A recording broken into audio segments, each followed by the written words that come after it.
Okay, Assalamualaikum dan selamat sejahtera. Saya Sofia dan hari ini saya akan menerangkan tentang bagaimana glukosa menjadi nukleotides.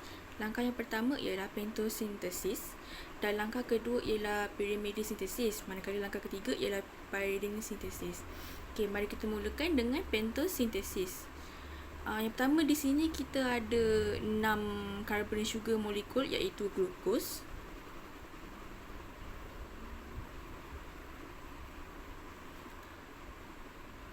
Pada langkah ini, kita menggunakan enzim hexokinase atau glucokinase.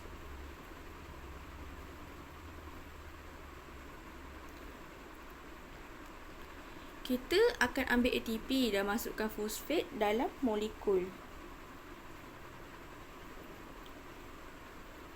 Fosfat nanti yang hilang akan jadi ADP.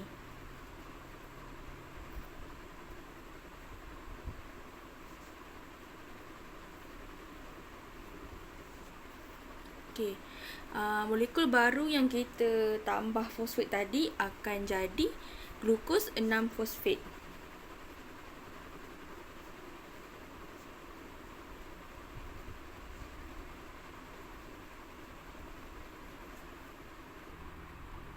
Okay, glukos 6-fosfat ni pula akan menggunakan enzim yang diberi nama glukos 6-fosfat dehydrogenase.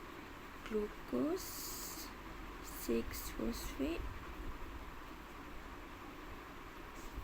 dehydrogenase.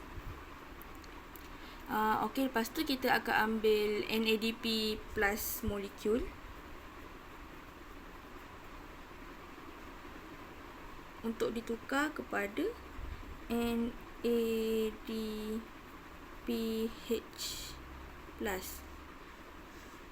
Proses ini akan menukarkan molekul glukos 6-fosfat menjadi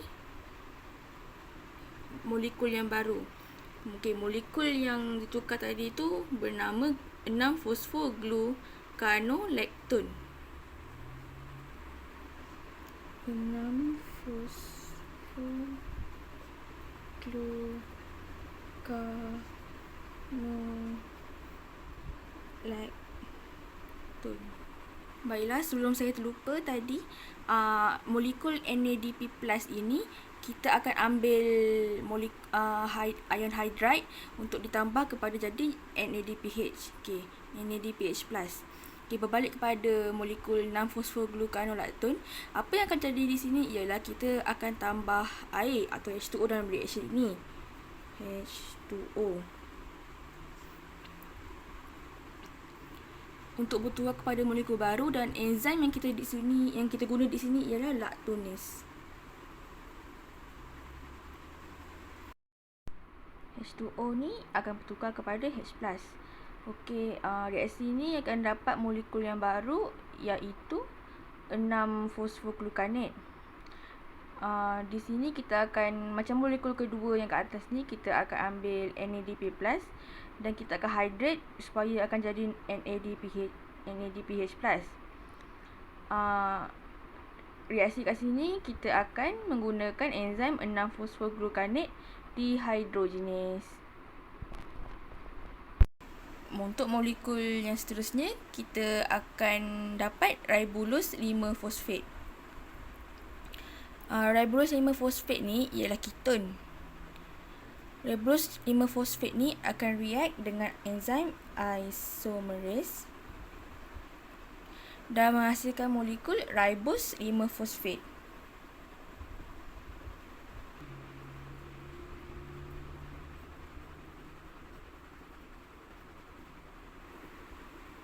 Tadi tu yang ribulose 5-fosfat ni ialah keton.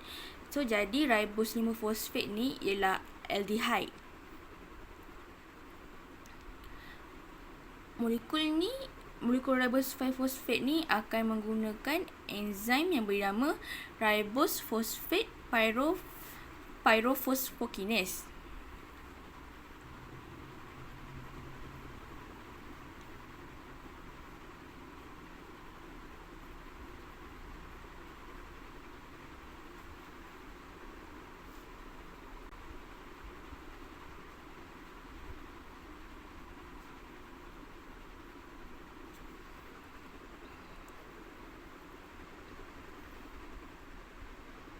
Enzim ribose phosphate pyrofosfokinase ni dia berfungsi sebagai untuk menjadikan molekul ni kita jadikan kepada bentuk ring.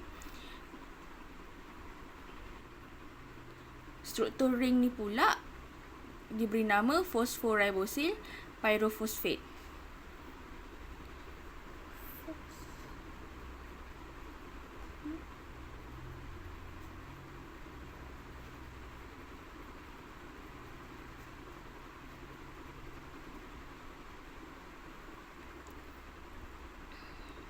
Dekat sini, kita akan tambah 2 fosfat kepada ring yang membawa maksud. Kita perlu menggunakan ATP yang bertukar kepada AMP. Dimaksud adenosine triphosphate, kita jadikan adenosine monofosfat.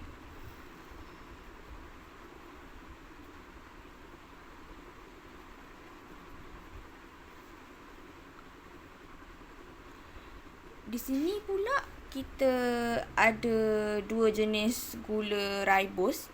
Untuk kita membezakan gula ribose yang dua-dua ni, kita perlu lihat pada kumpulan karbon yang kedua. Bermaksudnya di sini, dua sini. Jika terdapat hidrogen di karbon kedua, so maksudnya ini ialah deoxyribose sugar. Tapi kalau dia ada hydroxy group di karbon kedua, bermaksud ini adalah ribose sugar saja.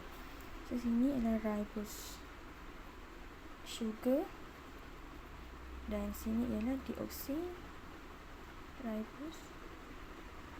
sugar.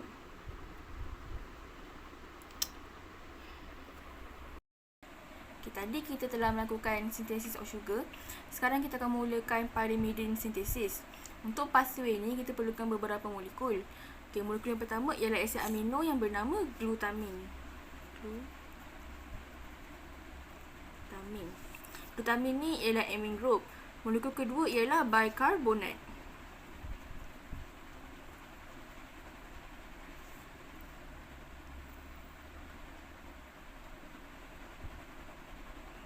Kita juga memerlukan ATP dari reaksi ini untuk mendapatkan fosfat serta H2O. Untuk reaksi ini, enzim kita punya bahan kat sini adalah molekul-molekul ni. Reaksi ni kita perlukan enzim carbonyl phosphate synthesis.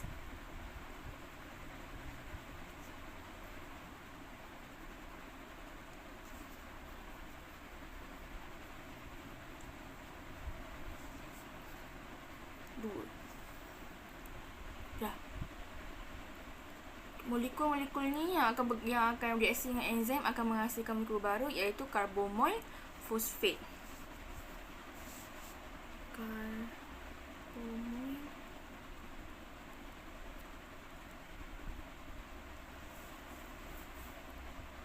Okay. Kita nampak kat sini molekul ni ada amine group daripada glutamin,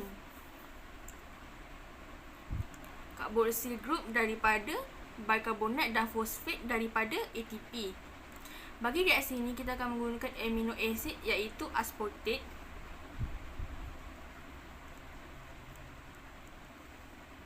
dan enzim aspartate transcarbamylase.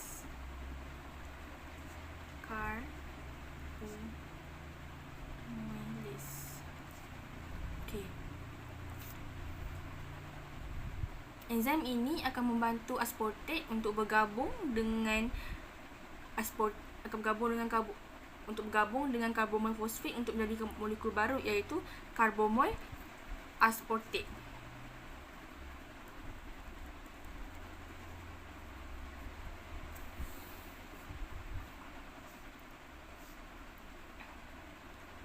Seterusnya kita akan dehydrate carbomoyl aspartate ni untuk mencipta struktur ring bagi molekul ini. Reaksi ini kita perlukan H2O dan enzim dihydrotase. Enzim dihydrotase ni dia akan membantu supaya struktur ring ni untuk tertutup. Struktur ring ni kini bernama orotate. Orotate. Orotate ni pula kita akan tambah dengan PRPP. Dan enzim yang kita perlu guna kat sini ialah enzim orotate phosphoribosyl transferase. Orotate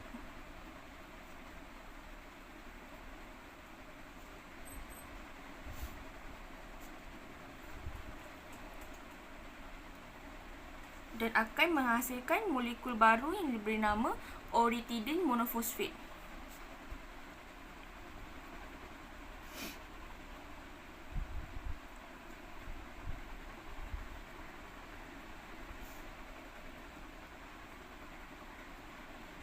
Apa yang kita akan buat dekat sini ialah kita akan potong bahagian carboxyl group untuk melakukan proses decarboxylation.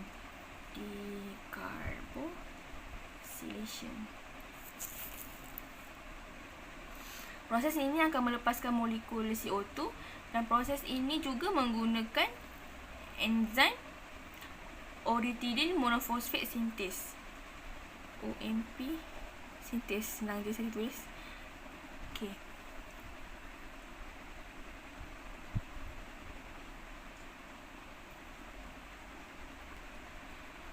Proses decarboxylation ni kita akan menghasilkan molekul yang baru yang diberi nama ornithidine monofosfat sintase.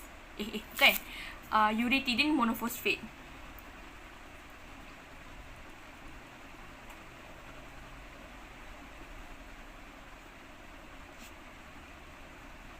Ataupun UMP.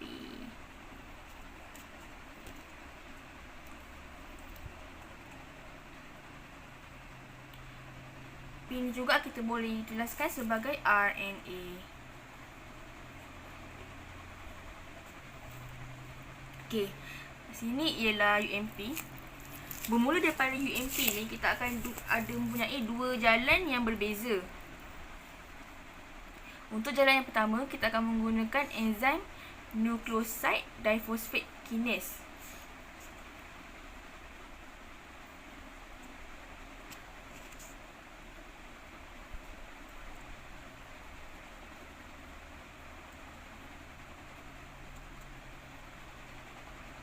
Yang berfungsi menambahkan dua fosfat sini ya, dua fosfat.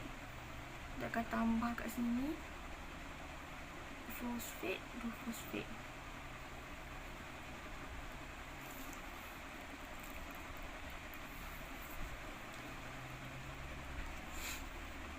Lepas tu molekul yang baru akan dihasilkan kat sini ialah uretidine trifosfat.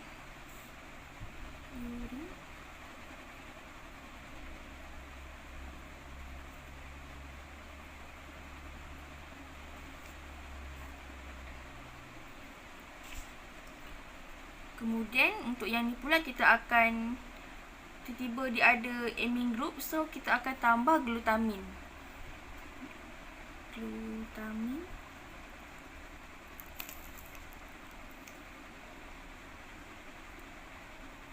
Dia akan menghasilkan cytidine trifosfat.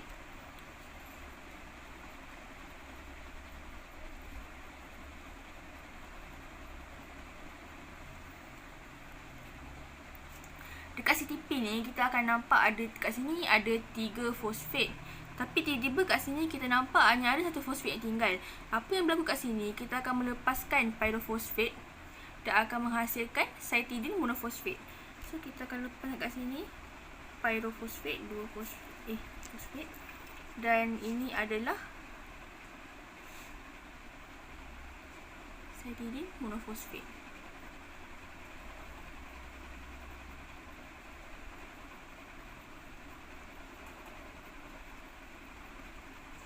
Okey.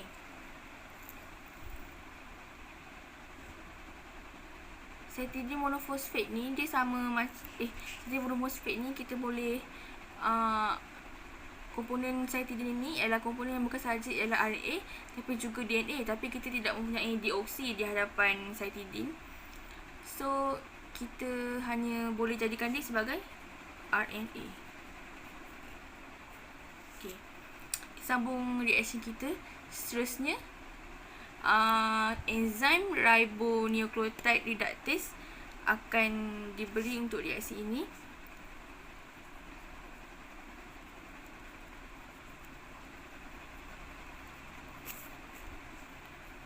Enzim ni berfungsi untuk menambahkan kumpulan fosfat di sini dan akan menukarkan ribose sugar menjadi deoksiribose sugar. Reaksi ini akan menghasilkan deoksysitidine difosfat. Sebab dia tambah ribonucleotide reductase dan kita juga sudah tambahkan tadi fosfat ya. Tadi balik.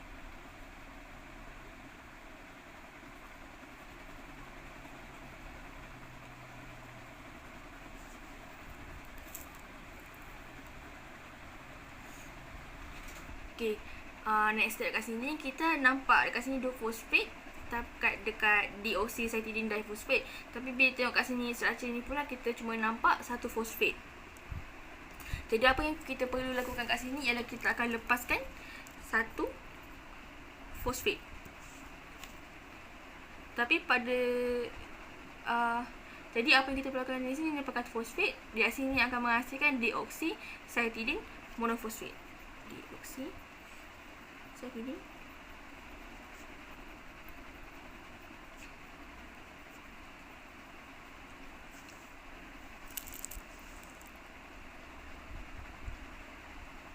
Jadi deoksysitidine monofosfat ni kita boleh tuliskan sebagai DNA. Kita dah siap satu jalan. So kita akan bergerak pada jalan yang kedua kat sini. Kita mula semula daripada UMP, uretidine monofosfat. Okey. Uretidine monofosfat ni kita ada 1 fosfat kat sini, tapi pada struktur yang seterusnya tiba-tiba kita ada 2 fosfat. Kita macam pernah buat reaksi ni, hydroxy group dekat sini dan ada H group dekat sini. Ada hydroxy group kat sini, ada hydrogen group kat sini. So, enzim yang kita perlukan dekat sini ialah ribonucleotide reductase.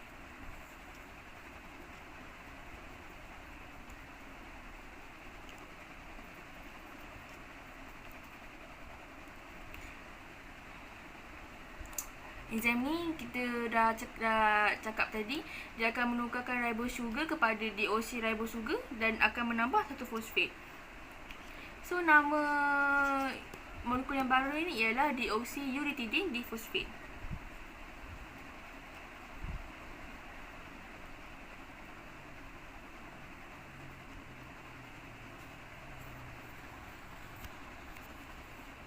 Okey, seterusnya dekat deoksyyuretidine difosfat kita ada 2 fosfat. 2 fosfat dan struktur yang seterusnya cuma ada 1 fosfat. So kita akan lepaskan 1 fosfat dan akan menghasilkan deoksyyuretidine monofosfat.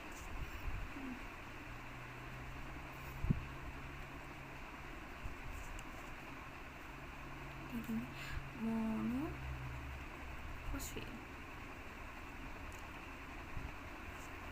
Tak cukup.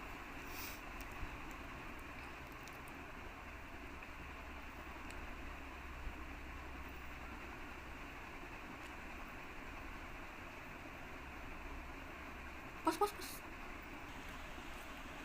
Okey. Pada struktur seterusnya kita ada tambah 1 methyl group dan struktur ini adalah thymidine. Untuk mendapatkan struktur ni kita perlu tambah tetrahydrofolate. Tambah sini tetrahydrofolate dan menggunakan enzim thymidylate sintase.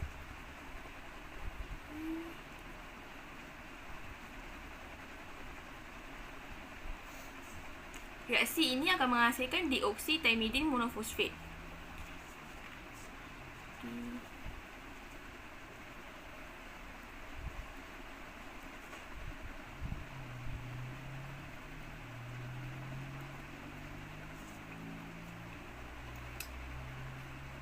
Kita juga tahu yang thymidine ni hanya berfungsi untuk menjadikan DNA. Jadi sini kita telah menghasilkan DNA. Okay, siap untuk pyrimidine synthesis.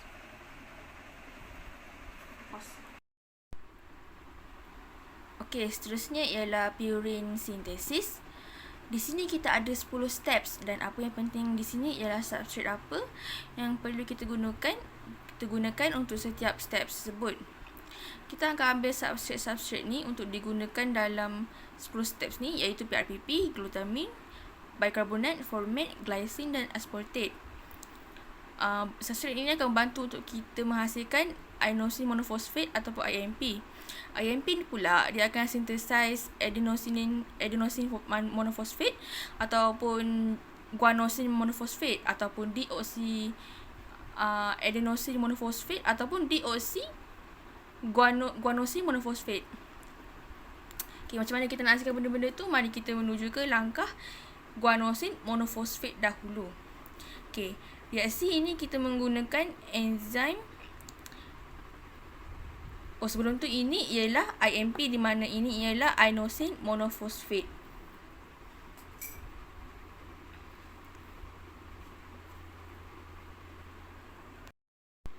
Okay, tadi ada masalah teknikal sikit, so saya tulis tapi tak rakam.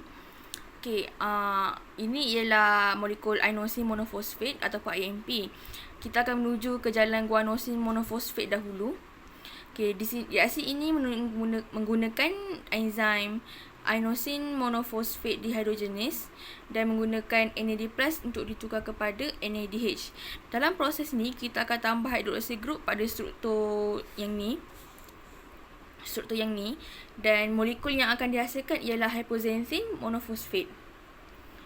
Okey, pada reaksi yang seterusnya, kita akan tukar hydroxy group ni kepada NH2. Untuk ini, kita perlu tambah glutamin dan melepaskan amine group. So, kat sini.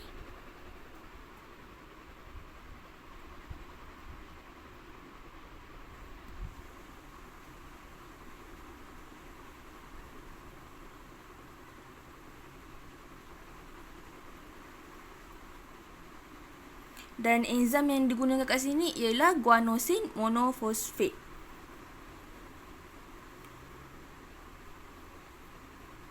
Monophosphate synthase.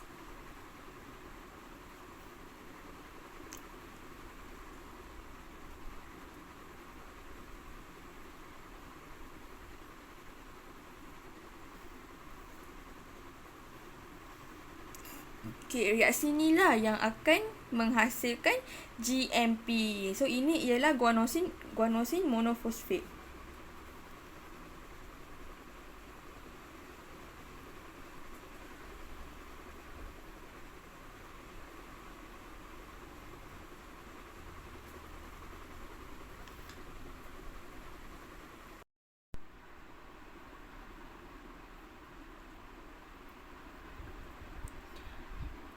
Okay, GMP ni kita boleh utiliskan dia sebagai RNA.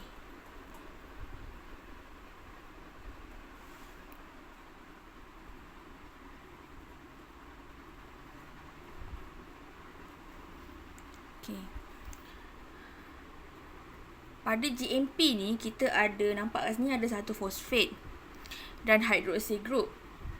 Tapi pada struktur kita yang seterusnya, tiba-tiba ada dua fosfat dan hidrogen. Jadi, untuk reaksi ini, kita akan menggunakan enzim ribonucleotide reductase.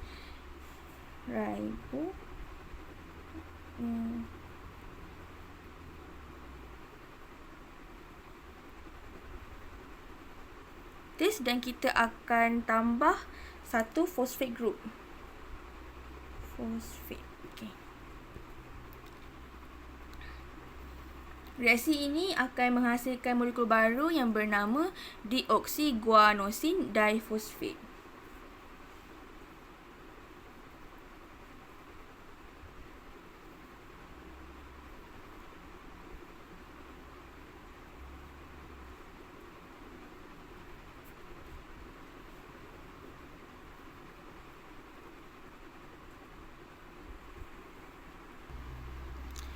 Okey, tadi kita tahu yang deoksiguanosin difosfat tadi ada 2 fosfat, tapi tiba-tiba pada struktur yang seterusnya kita cuma ada 1 fosfat.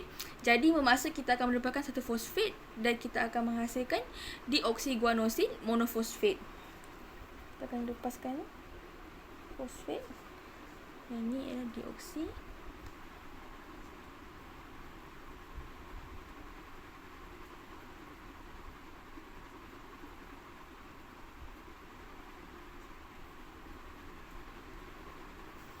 Kita juga tahu yang deoksiguanosin monofosfat ataupun DGMP ni kita boleh jelaskan dia sebagai DNA.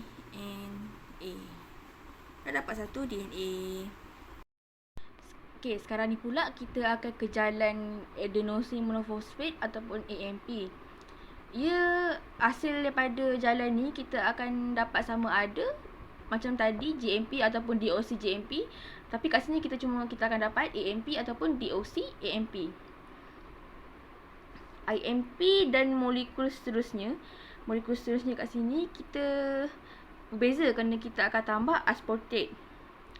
Reaksi ini kita guna enzim adenylosukcinate sintase dan akan menghasilkan adenylosukcinate.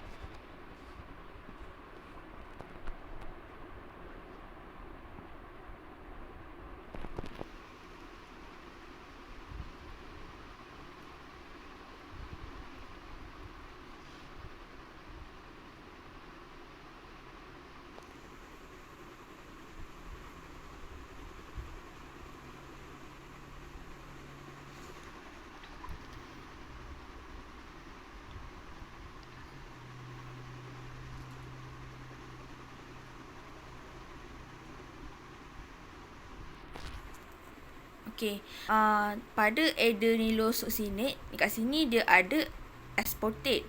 Tapi bila kita tengok pada struktur yang seterusnya, dia tak ada aspartate pula. Okey, bermaksud kat sini aspartate ni kita akan lepaskan. Tapi amine group dekat sini kita akan tinggalkan. Untuk reaksi ni kita akan guna enzim adenylosukcinate lyase.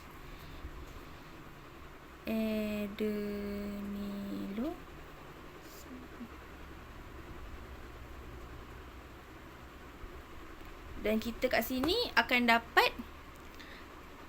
adenosin monofosfat.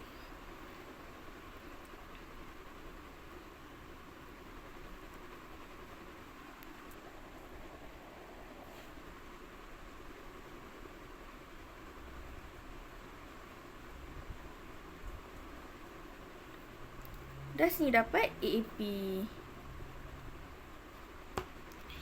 Tadi macam dekat laluan yang GMP, kita tahu yang GMP tu kita boleh utiliskan sebagai RNA. Sama juga macam kat sini AMP. AMP juga kita boleh utiliskan sebagai RNA.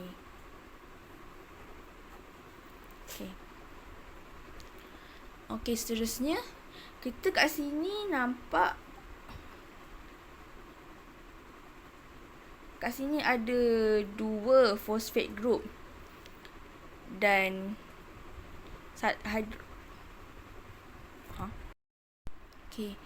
seterusnya kita kat sini nampak AMP ada 1 fosfat group dan hydroxy group. Tapi bila kita tengok struktur yang seterusnya, kat sini dia ada tiba-tiba 2 fosfat group dan hydrogen group. Jadi kita kat sini macam AMP tadi, GMP tadi, kita akan guna enzim ribonucleotide reductase.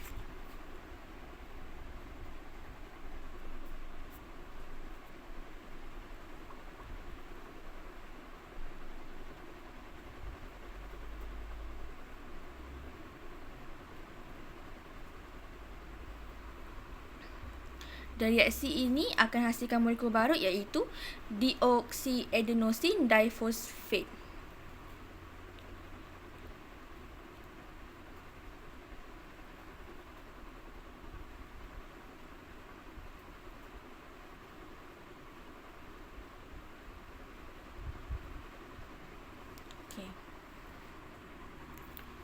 Okey, deoksyadenosine difosfat tadi dia ada 2 fosfat, tapi yang ni pula tiba-tiba ada 1 fosfat balik.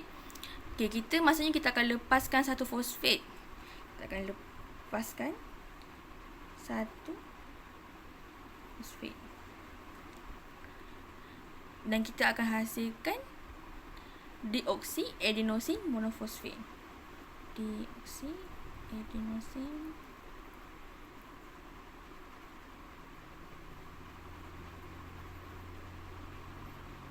seperti macam guanosin monofosfat, sama juga macam ni kita akan utilisasi sebagai DNA.